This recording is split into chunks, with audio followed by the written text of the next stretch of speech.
had raised from a baby, and it was growing up with his children. Now the wealthy man had a guest, and he needed to prepare food for the guests. And instead of going in where he had plenty of that, he goes and takes this little ewe lamb from his neighbor, and he dresses it, and he feeds his guests. David's thing was, oh no, I know that didn't happen. Come on now, you got to be kidding. You got to be kidding. You mean to tell me they took out all that? But you know what they said? Hold it, David. Don't do that. Don't do that. Because David's thing was, oh yeah, we're going to kill him. And he's going to restore. He's going to restore. Everything he took, he's going to give it back. But Nathan said, what? Hold it, David. You the man. How many of y'all know when God say, you the one? God done caught you in your mess. Come on now. He done bust your bubble. He done brought you down the side. Hello. How about that, Bishop? Mm-hmm. How about that, Bishop? Done brought you down the side, and all of a sudden, he tells you, you the one. Mm-hmm. So Nathan told David, you the man. You the man.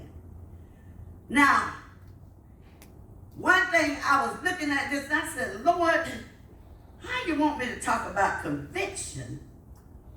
Don't talk about condemnation. God said there's a difference in the two. Condemnation makes you shame. It just calls you out. It lets you know what you have done wrong.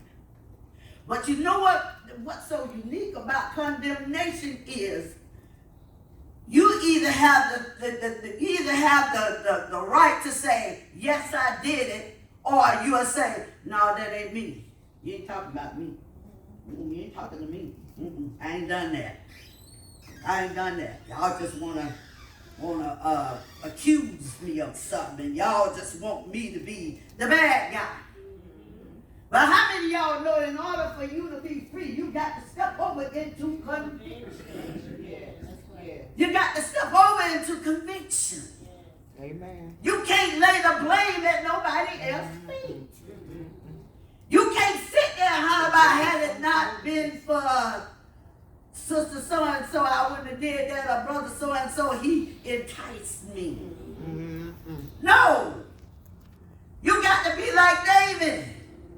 When God called David on the carpet, David didn't give an excuse. He didn't say, well, Lord, I was taking the day off. I was on the rooftop. I was chilling. She didn't have no business out there bathing like that. David didn't say that. See, when condemnation set in and you know you are convicted, you ought to just succumb to the conviction.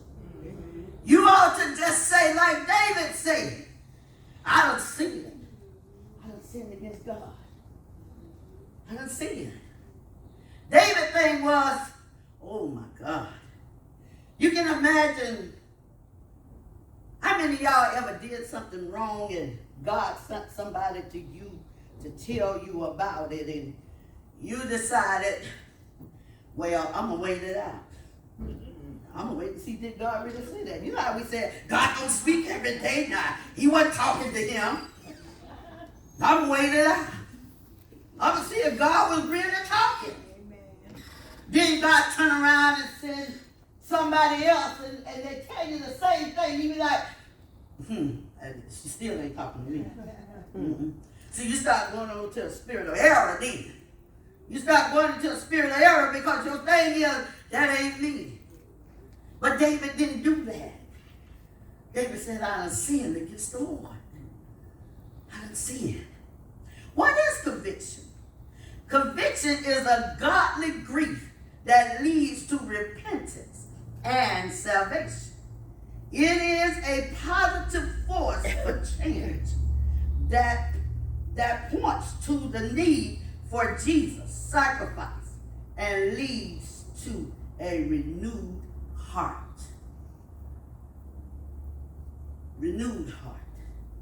Conviction.